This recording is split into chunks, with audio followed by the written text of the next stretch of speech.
A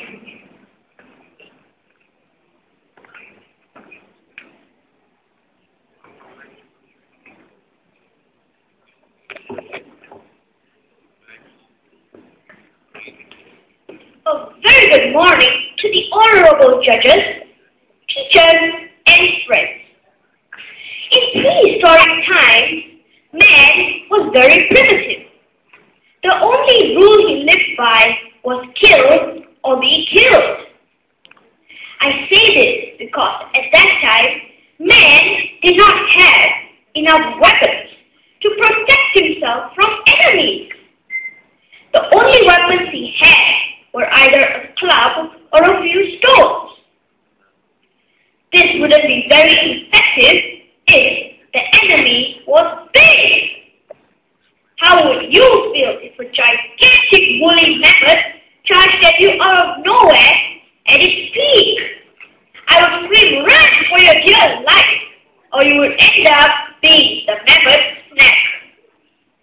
If that same prehistoric man were to be accidentally brought forward to our time via a time machine, he would probably walk around with his mouth agape in total bewilderment before finally dying of cardiac arrest because he'll be too overwhelmed by the advancement of science and technology now. That brings me to my topic, which is the advancement of science and technology of the 21st century. One of our favorite pastimes is to compare the technology of today with those of yesteryear. During the 50s and the 60s, we see the invention of the radar, color photography, and the radar. Today, we are looking at manned space travel, supersonic air travel, space shuttles, mobile phones, iPods, artificial intelligence, as in robots, smart buildings, and the humble PC. Did you know that the computer is considered the most innovative invention of the 21st century?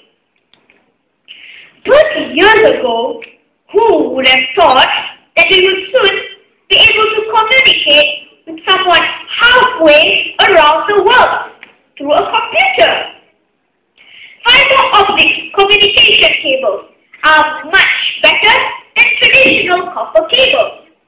Many communication companies have installed large arrays of fiber optic cables across the continent and under the ocean.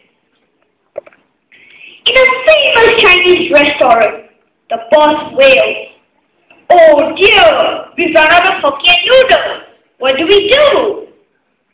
But his wife answers, "No problem, husband. We can order through the internet, and by tomorrow morning it will arrive. Problem solved." In a mobile phone shop, the boss wails, "Oh no, we've run out of Motorola mobile phones, and we've just got an order from Tokyo. 100 units. What do we do?" But his younger self offers the same today. He says, "No problem, boss. We can order through the internet, eBay, and if we order early enough, it will arrive by tomorrow morning. Problem solved." These are the advantages of using the internet.